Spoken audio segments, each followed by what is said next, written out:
Olá, amigos, bem-vindos ao nosso Cave Mais Fundo, nosso estudo de número 24. Hoje nós estudaremos Lucas no capítulo 20, dos versos 1 até o 47, tá? Lembrando que essa é uma iniciativa da Igreja Cristã Sal da Terra, que se reúne no bairro Dom Almir, em Uberlândia, Minas Gerais, e nosso intuito é disponibilizar essa ferramenta e, por meio dela, contribuir para a sua leitura e interpretação, para os seus estudos bíblicos, para que você cresça como um discípulo, como um filho amado, ok? Então vamos lá. Como sempre, a gente começa com uma leitura do texto. E a princípio nós veremos dos versos 1 ao 8. Certo dia, quando Jesus estava ensinando o povo no templo e pregando as boas novas, chegaram-se a ele os chefes dos sacerdotes, juntamente com os mestres da lei e os líderes religiosos, e lhe perguntaram: com que autoridade estás fazendo estas coisas? Quem te deu esta autoridade? Ele respondeu: eu também lhes faria uma pergunta. Digam-me, o batismo de João era do céu ou dos homens? Eles discutiam entre si, dizendo: se dissermos do céu, ele perguntará: então por que vocês não creram nele? Mas se dissermos dos homens, todo o povo nos apedrejará, porque convencidos estão de que João era um profeta. Assim responderam: não sabemos de onde era. Disse então Jesus: tampouco lhes direi com que autoridade estou fazendo essas coisas. Bom, só para a gente poder lembrar, e situar, Jesus tinha acabado de entrar ali em Jerusalém a semana anterior ao seu sacrifício, quando seria preso e morto. Então Jesus está passando essa última semana em Jerusalém. No capítulo anterior nós vimos a sua entrada na cidade, como se deu, e como deu a sua ida ao templo, assim que ele foi ao templo, já derrubando, desarmando as tendas daqueles que estavam comercializando ali na região. E aí isso vai mostrando nessa última semana, essa atitude de Jesus em Jerusalém, a capital religiosa, o lugar do templo, essa atitude de Jesus no templo, onde era a casa das figuras, das autoridades religiosas ali da época.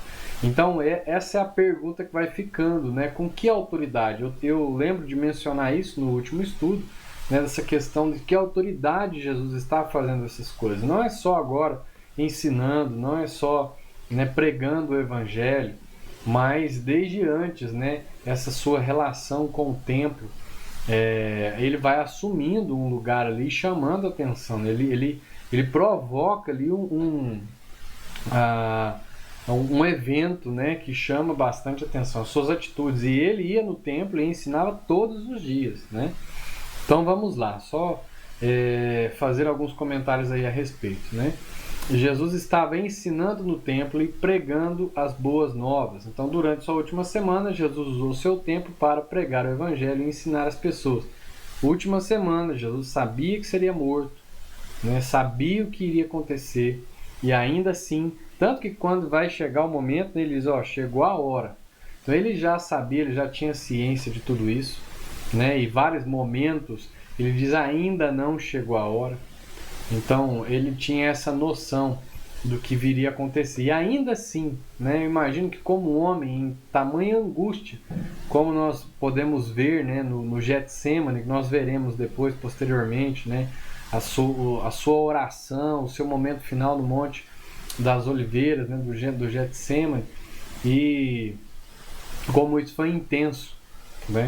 Então, e Jesus passou essa última semana, aproveitou sua última semana de vida, pregando o evangelho, as boas novas, e ensinando no templo, E aí nós vemos que isso incomoda os chefes dos sacerdotes, juntamente com os mestres da lei e os líderes religiosos. Então a atividade de Jesus no templo, incomodava os maiorais da religião. Certamente esse grupo aí dos sacerdotes, mestres da lei e líderes religiosos, que essa versão NVI coloca dessa forma, era uma delegação do Sinédrio, daquele grupo de um pouco mais de 70 homens que governavam, que tomavam algumas decisões ligadas às questões religiosas, né? Roma decidia as questões políticas e as questões religiosas era atributo, né? Era atribuído aí ao Sinédrio, essas resoluções desde de muito tempo, né? Isso remontava um grupo de governantes, né? O seu questionamento, o questionamento deles, né, é pertinente. E a resposta de Jesus poderia dar-lhes o que precisavam para prendê-lo ou descredibilizá-lo diante do povo. Então, eles chegam para Jesus e perguntam, essa delegação, né, do Sinédrio chega para Jesus e fala assim, com qual autoridade? Jesus não respondeu diretamente, né? Jesus não disse, olha, é a autoridade que eu tenho, né, de quem eu sou. Jesus não falou a respeito disso. Até porque esses homens não criam em Jesus como Messias. E a prova de que não criam em Jesus é porque não creram em João Batista. João Batista veio pregando esse tempo, essa chegada do Messias. Ele veio convidando as pessoas ao arrependimento. E esses homens não foram daqueles que foram batizados. Foram daqueles que repreenderam, foram daqueles que questionaram, mas não se arrependeram. Então não creram na mensagem de João Batista. E aí, Jesus então devolve a pergunta. Ele fala, beleza, eu vou responder se vocês me responderem. O batismo de João era dos céus, né, de Deus, ou dos homens? E aí eles ficam nessa situação, né? Eles então são colocados na mesma situação que tentam colocar Jesus, né? Então, se a gente disser que é de Deus, então por que a gente não acredita, né? Ele vai devolver essa pergunta. E aí, se a gente disser que é dos homens, o povo acreditava que João era profeta, então aí, né, complica. Então, qual é a nossa postura? Não sabemos. Então, Jesus usa essa mesma resposta deles para dizer, então também não vou dizer. Se vocês têm a possibilidade de dizer que não vão responder, eu também não vou responder. Então, né, a pergunta, o batismo de João é de Deus ou dos homens? Jesus retribui com uma pergunta que deixou os maiorais da religião de saias justas, né? Por qual motivo Jesus seria obrigado a responder às pessoas de má intenção que não criam em João, seu precursor? Se não criam em João, tampouco criam que Jesus era o Messias. Diante da dificuldade deles em responder, Jesus afirmou que também não responderia. Bom, agora veremos dos versos 9 até o 18. Então Jesus passou a contar ao povo esta parábola. Certo homem plantou uma vinha, arrendou-a a alguns lavradores e ausentou-se por longo tempo. Na época da colheita, ele enviou um servo aos lavradores para que lhe entregassem parte do fruto da vinha. Mas os lavradores o espancaram e o mandaram embora de mãos vazias. Ele mandou outro servo, mas a esse também espancaram e o trataram de maneira humilhante, mandando-o embora de mãos vazias. Enviou ainda um terceiro, e eles o feriram e o expulsaram da vinha. Então o proprietário da vinha disse, que farei? Mandarei meu filho amado. Quem sabe o respeitarão? Mas, quando os lavradores o viram, combinaram entre si, dizendo, este é o herdeiro, vamos matá-lo, e a herança será nossa. Assim lançaram-no fora da vinha e o mataram. O que lhes fará, então, o dono da vinha? Virá, matará aqueles lavradores e dará a vinha a outros. Quando o povo ouviu isso, disse, que isso nunca aconteça. Jesus olhou fixamente para eles e perguntou, então qual é o significado do que está escrito? A pedra que os construtores rejeitaram tornou-se a pedra angular. Todo o que cai sobre esta pedra será despedaçado, e aquele sobre quem ela cair será reduzido a pó. Então, né, vamos voltar lá? 2 slides aqui antes, para a gente ver como começa esse verso 19. Então Jesus passou a contar ao povo esta parábola. Então, como eu disse, né, toda vez que existe essa palavra, existe uma ligação, uma relação com a história anterior. Ou seja, Lucas está dando continuidade. Após essa conversa com esses maiorais, com essa delegação do Sinédrio, né, com os escribas, líderes religiosos. Então, depois dessa conversa onde eles não Jesus não responde a pergunta deles e eles não respondem a pergunta de Jesus. Jesus então passa a contar essa parábola dos lavradores, ou seja, isso está interligado, nós não podemos compreender essa passagem, essa relação dessa parábola, né, que Jesus está dizendo agora, nós não podemos entendê-la separado da relação do fato anterior, do que aconteceu anteriormente. Então, cabe a gente observar esse então, né? Jesus conta a parábola dos lavradores em decorrência da conversa anterior, como eu acabei de afirmar. Nesta parábola, temos a representação da vinha como o povo de Deus. Então, agora cabe a gente construir. Então, era um homem, tinha uma terra, então a terra era daquele homem. Esse homem plantou a vinha. Não foi aquele povo, foi esse homem que implantou a vinha. Que vinha é essa? Israel. Né? Se a gente lê lá Isaías capítulo 5, dos versos 1 a 7, eu sugiro a você que faça uma pausa, faça uma leitura lá rápida. Você vai ver que Deus trata Israel como a sua vinha, que ele cuida, que ele plantou e que ele cuida. Então Jesus está trazendo isso, essa figura, que era comum, que já esse povo já conhecia, né? Então a vinha é Israel. Os lavradores são os religiosos responsáveis por ela. São aqueles homens que acabaram de ouvir Jesus, né? De certa forma, são todos aqueles que assumem e assumiram essa responsabilidade religiosa. E principalmente os que assumiram essa responsabilidade oficialmente. Tá? Então, tinham lá sacerdotes, né? Tinha lá o próprio Sinédrio. Você tem lá os escribas, né? Advogados da lei, doutores da lei, esses copistas, esses responsáveis por interpretar, por ensinar a lei, né? Nós temos os rabinos, nós temos os mestres, aqueles que ensinavam isso, né? Nós temos lá nas sinagogas, isso era constante. Então são todos esses grupos de pessoas ligadas à religião que têm uma certa autoridade oficial, né, reconhecida pelo povo, instituída muitas vezes por Deus ao longo da história. Então são esses homens que são os lavradores que são maus. Os lavradores são maus. Assim como os servos, como são os profetas, né, que foram enviados. Então, quem é a vinha?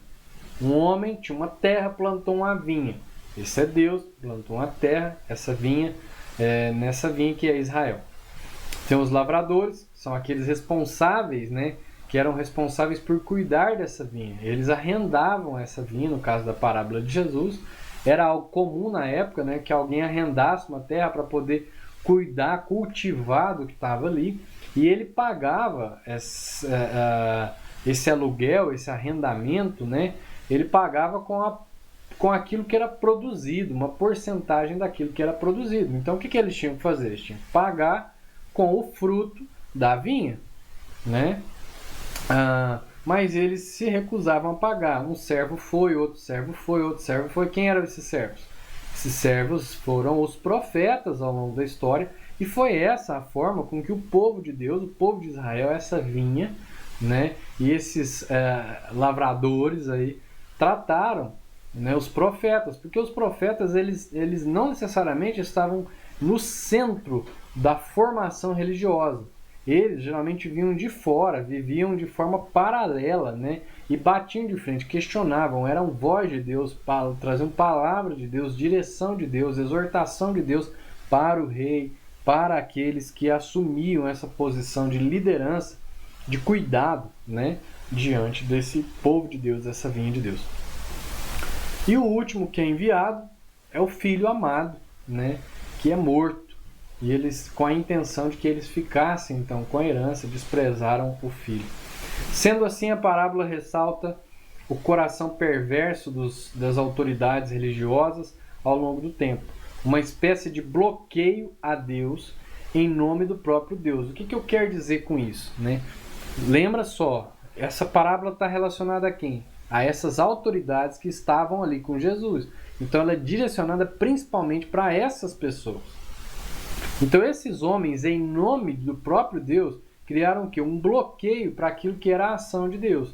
Tanto que você tem a festa agora da Páscoa. E o que era a festa da Páscoa? Essa festa instituída por conta da libertação que Deus fez tirando o povo por meio de Moisés lá do Egito, da escravidão do Egito, uma escravidão de 400 anos, né? E tirou como? Qual foi a última praga? Foi a morte do primogênito. Né? E o que tinha que ser feito? Tinha que matar um cordeiro, passar nos umbrais, reunir a família e tal, celebrar a Páscoa. Aí que foi instituída a Páscoa. Então agora nós temos o Cordeiro de Deus que vem tirar o pecado do mundo e o povo não reconhece. Por quê? Por conta desse próprio bloqueio que eles fizeram em nome de Deus, que impedia a ação do próprio Deus. Compreendido? Este é o herdeiro, foram o que disseram. Depois de expulsar, de agredir, de expulsar os profetas, né, os servos, ele enviou o Filho amado e eles reconheceram, esse é o herdeiro. Então, aí eu faço agora uma leitura do comentário da Bíblia de Genebra. Né? Então, numa época em que o título das terras era muitas vezes incerto, qualquer homem que tivesse trabalhado numa terra por 3 anos era considerado seu proprietário. Então, o que acontecia nessa época? Você não tinha o controle, né, do dono, da posse das terras como nós temos hoje.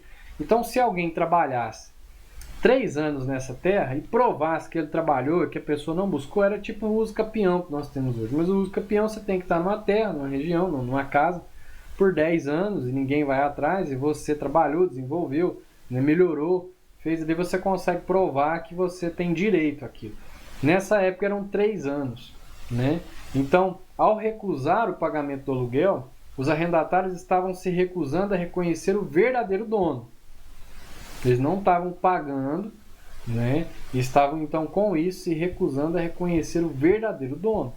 E podem ter raciocinado, o que pode ter passado pela mente deles?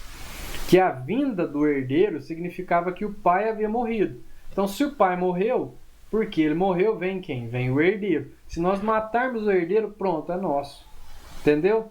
Assim, eliminando o herdeiro, presumiam que estariam confirmado o título da terra como sua propriedade.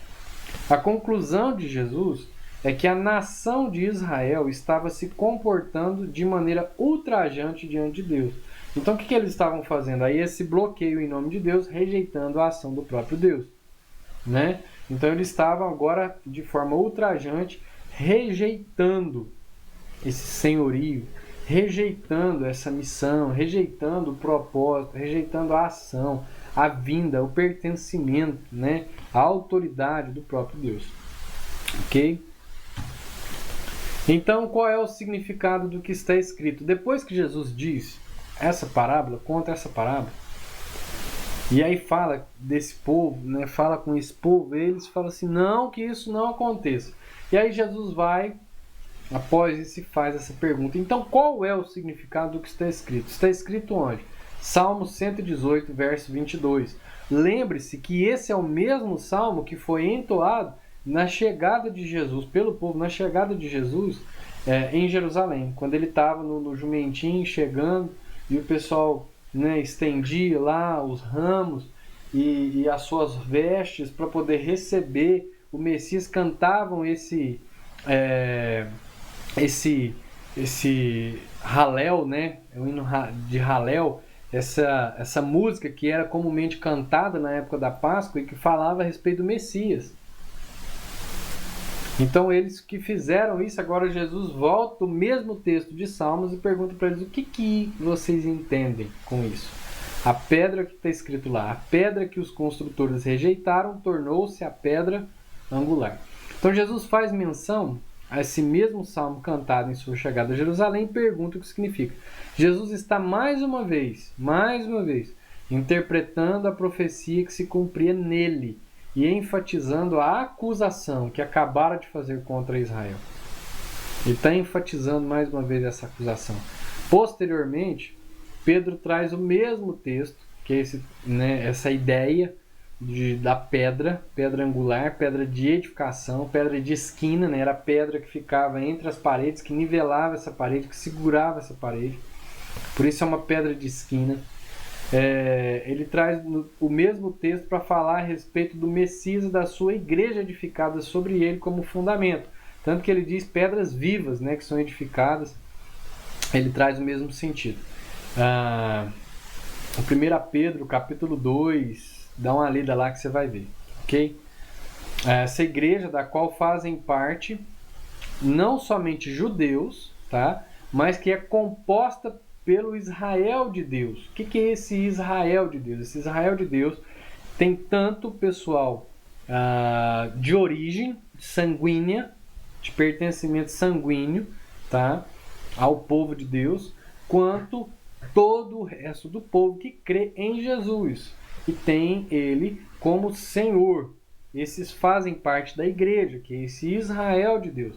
Então agora, a única forma de acesso, né, de ser filho, de ter Deus como Pai, de ser salvo, de fazer parte do povo de Deus é por meio da fé.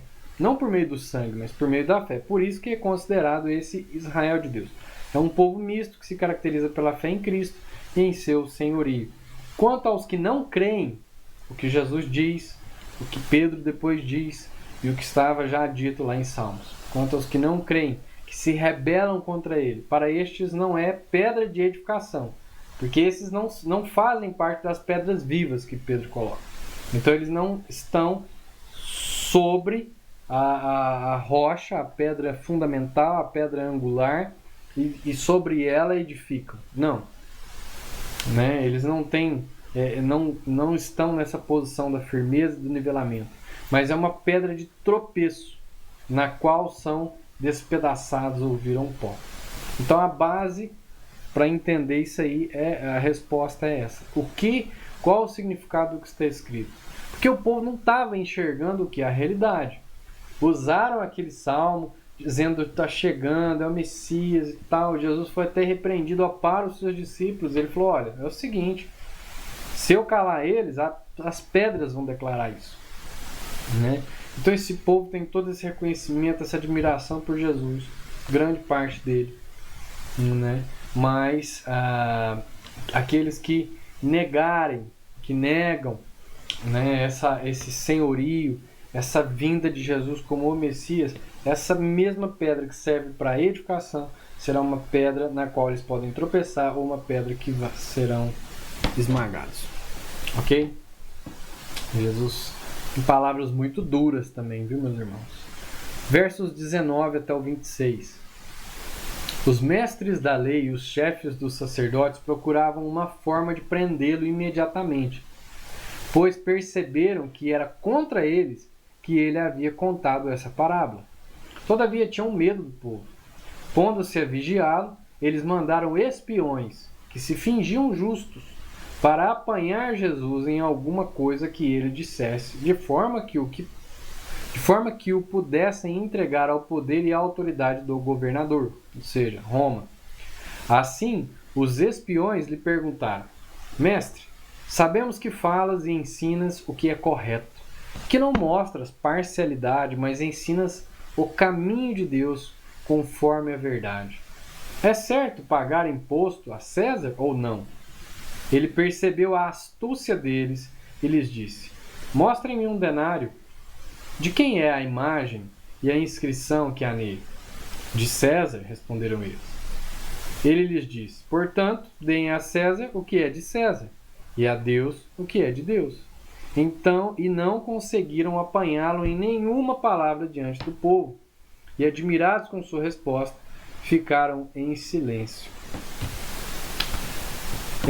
Então, percebem a continuidade? Jesus estava com esse povo no início do capítulo, né? Essa delegação do Sinédrio, que colocou Jesus à prova em relação à autoridade. Jesus devolveu a resposta, a pergunta, né? Jesus devolveu a pergunta, não responderam. Jesus então se colocou no mesmo direito que eles de não responder. Logo depois, Jesus contou a parábola, explicou o sentido da parábola trazendo o texto de Salmos. E esse povo que percebeu que essa parábola foi contada contra eles, agora procuravam alguma forma de prender Jesus. Isso já vem sendo dito ao longo do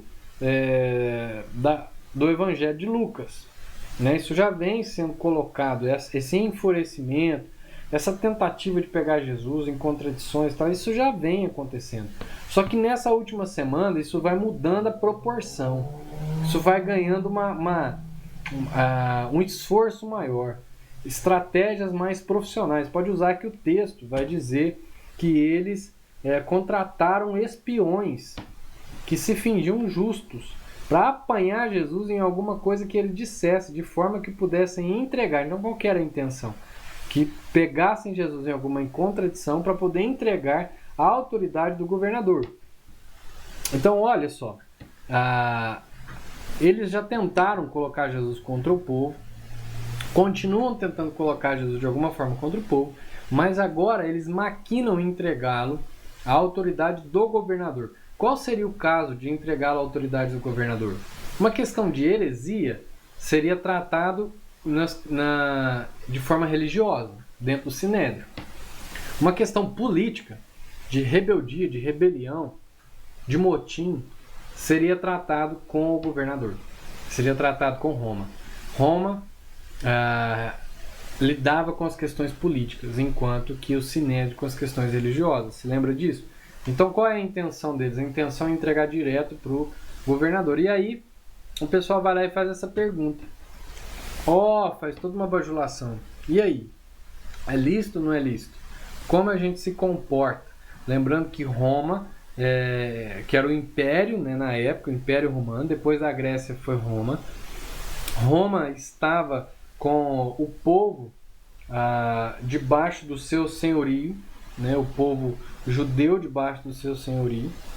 Então Roma escravizava de alguma forma o povo judeu, apesar de algumas liberdades que eles tinham, como a liberdade religiosa. Então eles tinham algumas liberdades, tanto que o Sinédrio governava as questões deles mesmos. Mas eles tinham que pagar tributos, né? Tanto para algumas negociações, como nós vimos a questão do Zaqueu, que trabalhava como alguém que administrava uma alfândega, né? Então tinham impostos desse tipo e tinham outros tipos de impostos para aquilo que, pelo simples fato de estarem morando lá, de terem alguns benefícios da sua própria terra, do seu próprio povo, tinham que pagar esses impostos.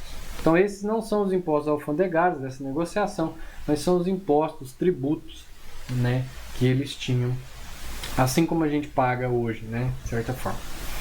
Então, essa é a visão, né, de forma panorâmica. Pois perceberam que era contra eles. Então, vamos lá, só ler e enfatizar o que eu já disse. Os homens da lei perceberam que a parábola era contra eles e por isso queriam dar um jeito de prendê-lo imediatamente. Mas como tinham medo, enviaram espiões infiltrados como se fossem justos a fim de colocar Jesus em alguma situação que justificasse sua prisão ou preferencialmente a sua morte. É certo pagar impostos a César ou não? Essa é a pergunta deles, né? Então eles queriam colocar Jesus em conflito com o povo, uma vez que sofriam o peso de Roma, ou em conflito com Roma, fazendo passar por rebelde político.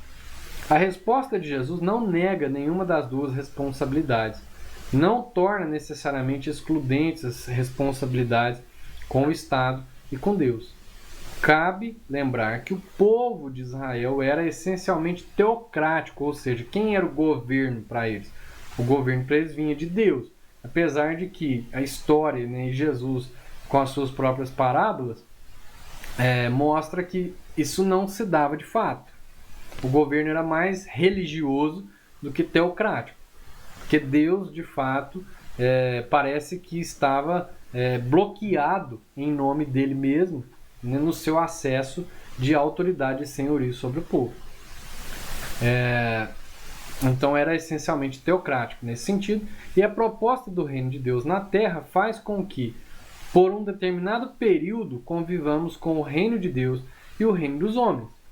Então o reino de Deus já está entre nós? Sim, Jesus disse que o reino de Deus já está entre nós.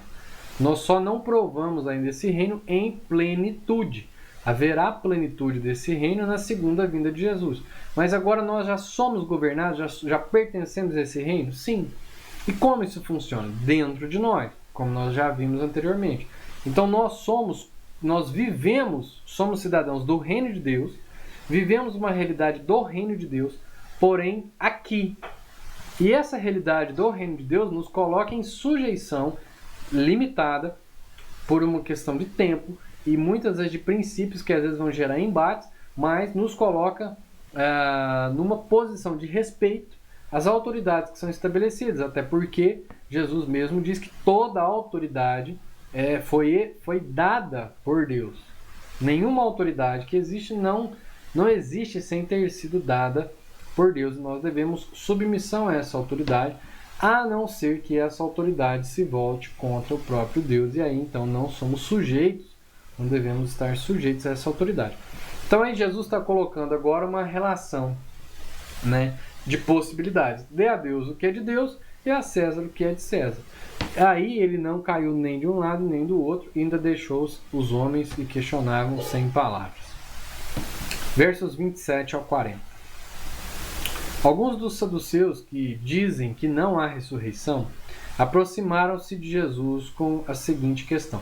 Então observe, agora nós saímos um pouco daquela história com essa liderança religiosa que estava lá, e agora nós temos outra parte da liderança religiosa, também, de certa forma, que dentro dela existia um grupo oficial, né?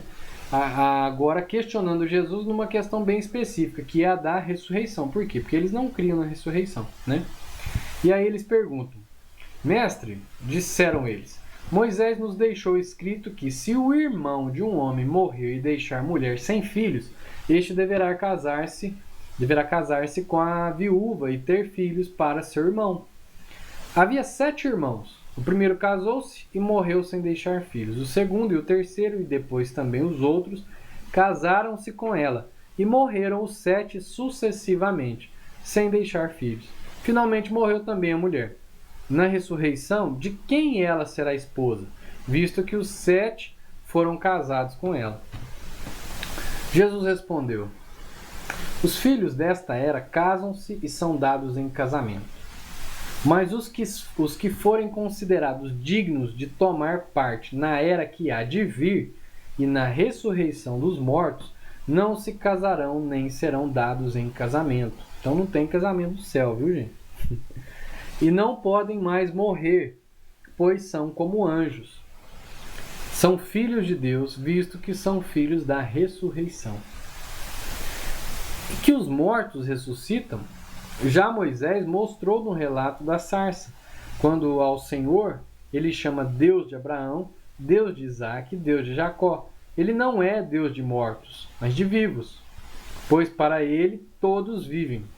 Alguns dos mestres da lei disseram: Respondeste bem, mestre.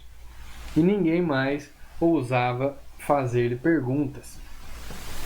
Então os saduceus foram lá. Quem eram os saduceus, né? Vamos lembrar rapidinho. Nós falamos disso logo na introdução, mas vamos lembrar. Na introdução que eu digo assim, nas primeiros dois estudos. Saduceus eram parte da ala conservadora e aristocrática sacerdotal. Então, dentro do grupo dos saduceus, quem fazia parte? Os sacerdotes. Tá? Grande parte deles estava no sinédrio, viu? Grande parte desses saduceus. Tinha também fariseus no sinédrio, mas grande parte deles eram saduceus porque eram sacerdotes, né? Os sacerdotes, na sua maioria, eram saduceus.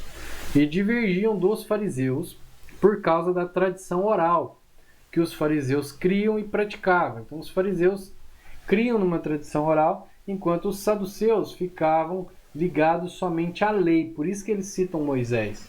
Tá? Moisés é o escritor do Pentateuco, né? Da Torá, dos 5 primeiros livros da Bíblia, que são os livros da lei.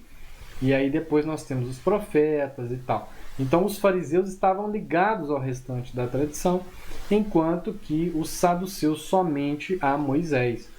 Tá? E da crença na ressurreição, né? Então eles divergiam disso. Os fariseus criam na ressurreição e os saduceus não. Motivo pelo qual interpelam Jesus maliciosamente. Tá? Cabe ressaltar isso. A sua intenção era maliciosa. Qual destes? Eles perguntam.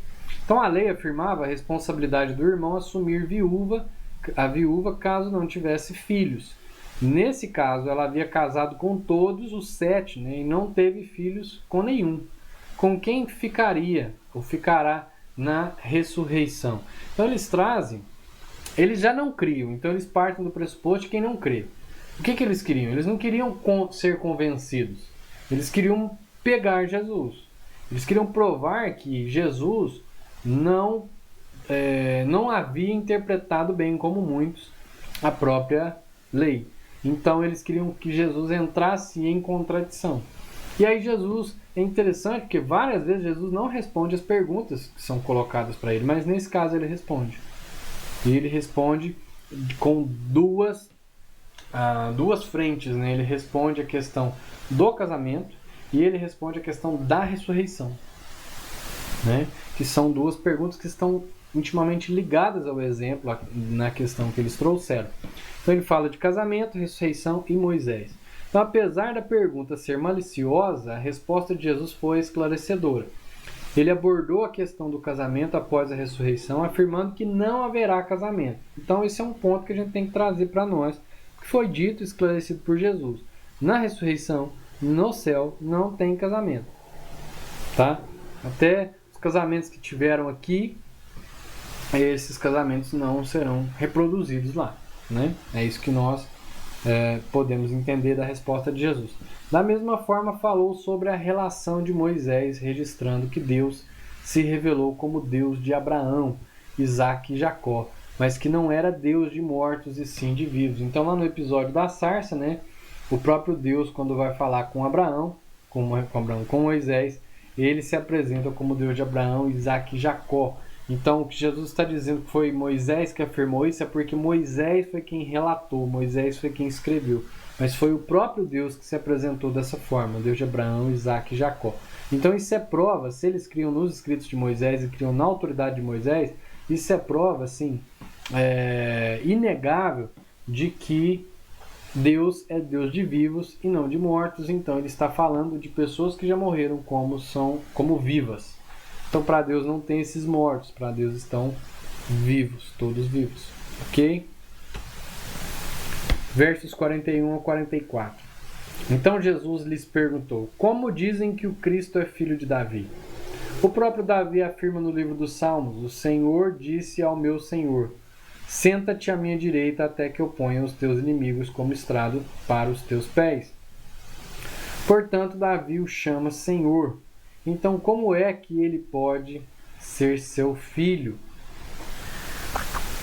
Entenderam a questão do que Jesus está colocando? Então, como dizem, como isso vem sendo interpretado, como vocês podem afirmar? Então, essa é a pergunta de Jesus, que o Messias é filho de Davi, que o Cristo, né, é filho de Davi, que o Messias é filho de Davi. Então o povo cria corretamente que o Messias seria conhecido como filho de Davi. O que o povo cria estava correto, tá? O que Jesus está dizendo aí é que isso está incompleto. Jesus está trazendo uma revelação que esse povo não conseguia compreender. O fato de Jesus ser filho de Davi, nós vemos lá no cego que está em Jericó, quando Jesus está lá cercado de uma multidão e ele começa a gritar: Jesus, filho de Davi, tem compaixão de mim. Então ele está reconhecendo que Jesus é filho de Davi. Isso era uma questão comum, né, normal na época. Ele está reconhecendo Jesus como o Messias. Existe toda uma construção teológica bem conhecida na época, que era bem conhecida na época, né, afirmando que o Messias seria parte da família real de Davi, baseado em Salmos 89, 3 e 4. Dizendo o que está dizendo o Salmo 89, 3 e 4? Que Davi reinaria eternamente. Por meio de quem? Por meio da sua descendência. Mas Jesus agora lança algo, de certa forma, novo para a sua interpretação, para a interpretação do povo. Que algo novo é isso que ele coloca? Segundo a interpretação popular, os descendentes de Davi eram menores que ele. Então esse é o ponto que Jesus está colocando. Tá?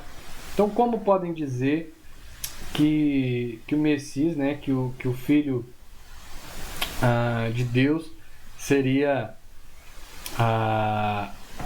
descendente de Davi, seria filho de Davi, né? Deu uma engasgada aqui, mas saiu.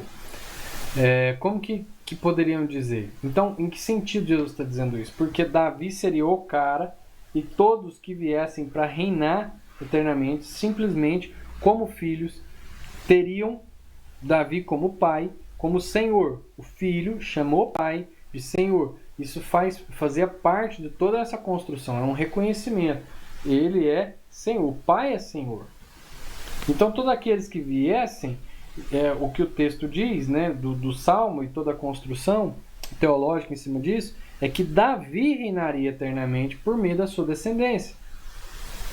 Então Davi seria quem? O Senhor. E aí é o ponto que Jesus pega, né? Lá do Salmo 110, verso 1, não sei, acho que é isso, eu não anotei, mas acho que é isso, né? Que é o que Jesus vai dizer, que foram as próprias palavras de Davi, né? Então Jesus agora lança algo, de certa forma, novo para a sua interpretação. Segundo a interpretação popular, os descendentes de Davi eram menores que ele. Mas Jesus tira das próprias palavras de Davi, que é esse salmo que eu estou dizendo, sua superioridade, quando Davi o reconhece, ainda naquela época, como seu próprio Senhor. Vamos só ver o que Davi disse? O Senhor disse ao meu Senhor: senta-te à minha direita, até que eu ponha os teus inimigos como estrado para os teus pés. Então esse texto vai ser inclusive citado posteriormente em Atos, né? Nós temos uma citação desse texto. E ele aponta para o quê? Ele aponta para que o próprio Davi reconheceu que o Senhor que viria era Senhor dele. O Senhor que viria era Senhor de Davi, né? Então Jesus, quando traz isso, e traz isso na pessoa do Filho de Deus, Jesus está colocando a sua divindade, ok? Como pode ser seu filho? Apesar da descendência sanguínea de Davi, Jesus afirma que é filho de Deus. Um choque para a teologia da época. Sendo filho de Deus, é Senhor de Davi. Últimos versos, 45 a 47.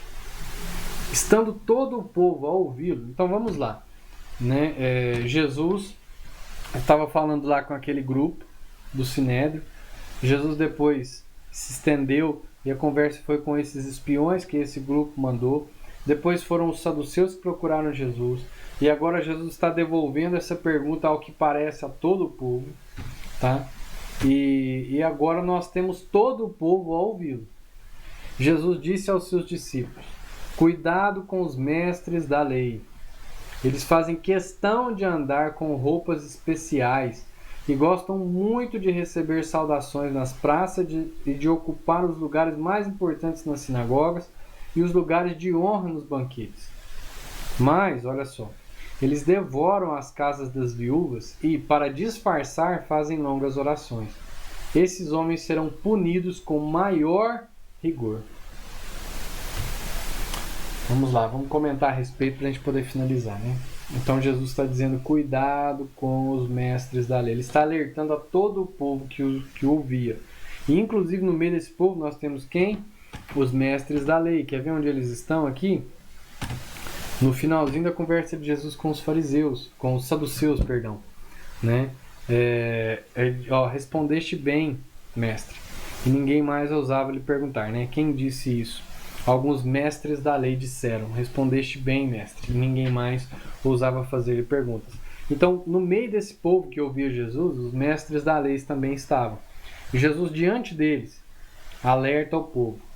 Isso lá em Mateus 23, se não me engano, acho que Mateus 23, você pode, todo capítulo você vai ver essa conversa e esse alerta de forma muito mais extensa. E, se não me engano, se não estiver enganado, eu não conferi, mas se não estiver enganado, envolve mais do que os mestres da lei. Lucas foca, no caso, somente dos mestres da lei, né? Então Jesus alerta todos que ouviam que deveriam tomar cuidado com aqueles que deveriam ser os responsáveis por revelar e conduzir o povo a partir das Escrituras. Essa era a responsabilidade desses homens que estavam falhando na sua responsabilidade, na verdade trabalhando contra o seu próprio propósito estabelecido por Deus. Segundo Jesus, o amor desse povo pelas aparências, roupas, dinheiro, status, era um sinal de, apesar de ocuparem cargos religiosos, mantinham seus corações afastados de Deus e serviam a si mesmos e não ao Senhor. Então esses homens, na sua função, colocados ali na sua função oficial, recebendo para isso, né? Quando eu falo recebendo, eu estou dizendo assim, era oficial, entendeu? Eles estavam ali com todo mundo reconhecendo, eles tinham um papel, eles tinham um zelo, eles tinham algo a fazer. Mas o amor a si mesmo, as suas próprias coisas, mantinham seus corações afastados de Deus. Né? Isso é que deixava eles sujeitos à fantasia do status, né? Do dinheiro, das roupas, do reconhecimento do povo. O seu egoísmo subia, a sua vaidade subia, né? Era exaltado, a autoexaltação. Então eles aceitavam doações de viúvas que deveriam ser cuidadas. Lembra que as viúvas estão naquele grupo de preferência que deve ser cuidado. E aí Jesus está dizendo que eles faziam o quê? Eles extorquiam essas viúvas. Né? Então eles recebiam delas doações, elas que deveriam ser cuidadas e não exploradas, eles extorquiam delas, fazendo o quê? Cobrando, isso é segundo a Bíblia de Genebra, tá? Essa informação, cobrando delas para resolver suas causas. Lembra que esse povo, que esses homens atuavam nessas resoluções. Então, dessa forma, né? Segundo Jesus, a punição deles está garantida, será muito maior. Irmãos, finalizando por aqui, vamos ver aí, em síntese, né, o que nós estudamos hoje. Nós vimos como Jesus passou sua última semana no templo, ensinando e evangelizando. Nós vimos algumas das conversas e embates causados por perseguidores de Jesus que queriam induzi-lo à contradição e dessa maneira colocar o povo contra ele ou ele contra Roma. Para isso enviaram uma delegação do Sinédrio e posteriormente um grupo subornado de espiões. Subornados, assim, comprados, pagos, né? Uma conversa de Jesus com os saduceus sobre a ressurreição, Jesus se apresentando como filho de Deus e superior a Davi, e Jesus alertando o povo sobre o perigo dos mestres da lei, que foi o que nós vimos por último agora. E na prática, o que nós aprendemos? Pelo menos 3 coisas. A primeira delas, a Bíblia ensina que toda autoridade é dada por Deus. Ela não é dada para que sejamos os maiorais e cresçamos em vaidade. Não. Como foi o caso dos mestres da lei, né? Mas a autoridade é dada para que, com temor e sujeição à vontade de Deus, cumpramos o seu propósito. Seu com S maiúsculo, ou seja, propósito de Deus. Jesus foi questionado sobre sua autoridade. Ele não perdeu tempo dando justificativas, pois sabia a vontade do Pai. Então nós não precisamos ficar dando justificativas. O que nós precisamos é de consciência, tá? Consciência de vocação, consciência de propósito, para desenvolver com a autoridade que Deus nos deu aquilo que é o propósito dele. É isso que a Bíblia ensina. Amém? Segunda coisa, é preciso meditar atenciosamente sobre nossa responsabilidade como mordomos de Deus. Os dons, os talentos, o tempo, os recursos, a vida como um todo é um dom de Deus que deve servir integralmente aos seus propósitos. Então, toda a vida, com tudo que ela envolve, foi dada voluntariamente e intencionalmente por Deus e deve então cumprir integralmente, ou seja, a vida como um todo, com tudo que ela envolve, os propósitos de Deus. Homens e mulheres que desejam deixar de ser mordomos para serem donos são rebeldes contra Deus e são despedaçados ao chocarem-se com sua pessoa e vontade, com a pedra de esquina, com a pedra angular, com a pedra fundamental. Né? Então, quando a gente quer deixar de ser mordomo, deixar de servir, lembra lá da história que Jesus contou, da parábola que ele contou. Esses homens queriam ser o quê? Os donos. Eles não queriam servir, não. Eles não queriam ser aqueles que tinham que trabalhar e pagar uma parcela do seu trabalho. Eles então o que? Se colocaram como nós queremos ser os donos. Nós queremos ser como? Lembre-se que o pecado de Adão tem essa origem.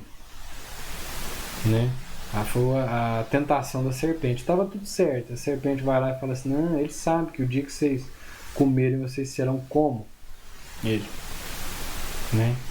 Então, colocou ali uma possibilidade de ser como. Então, nós precisamos meditar e refletir bastante nessa questão dessa subordinação, né, dessa mordomia, dessa nossa responsabilidade de administrar a vida como um todo, com tudo que ela envolve, no serviço, na disposição de cumprir com a vontade de Deus, com o propósito de Deus. Terceira e última coisa, a vida cristã é vida no mundo. João 17, não peço que os tire do mundo, mas sim que os livre do mal. Eles não são do mundo, como eu também do mundo não sou, né? Mas eles estão no mundo. Então, preserva eles no mundo. Cumpre a sua vontade, através deles no mundo. Então é isso. Vida cristã é vida no mundo, não fora dele.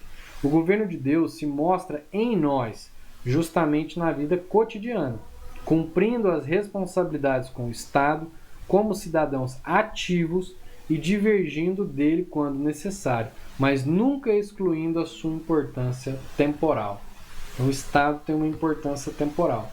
E nós, que somos eternos, de um reino eterno, né, governados internamente, estamos nesse reino temporal, reconhecendo que toda a autoridade foi instituída por Deus e vivemos como cidadãos do reino nesse mundo temporal, ok? Cumprindo com as nossas responsabilidades. Bom, é isso, né? Eu espero que Deus tenha falado com você, eu espero que você tenha compreendido melhor, que eu tenha cumprido o propósito em te ajudar a compreender esse texto, né? Peço que você, se não se inscreveu ainda no nosso canal, se inscreva. Se você curtiu, então vai lá e dá o seu joinha, compartilhe com amigos, parentes e quem você achar que vai se interessar, o que isso é importante, que vai contribuir. Compartilhe sempre usando as hashtags Vem Pro Dom, Igreja que Serve e também Cave Mais Fundo, tá bom? Toda segunda-feira às 19 horas sai um videozinho novo. Então, não deixe de se atentar aí toda segunda-feira às 19 horas. Se você não fez os vídeos anteriores, não estudou conosco nos vídeos anteriores, vai lá, tá? Dá tempo ainda, viu? E se você quiser comentar, acrescentar, colocar algo que eu não disse, contar um testemunho, ou até mesmo divergir daquilo que foi dito, desde que seja com respaldo bíblico, é muito bem-vindo, viu? Use os comentários, comente aí e participe conosco. Que Deus abençoe, se o Senhor nos permitir, até o próximo estudo, tá bom? Grande abraço!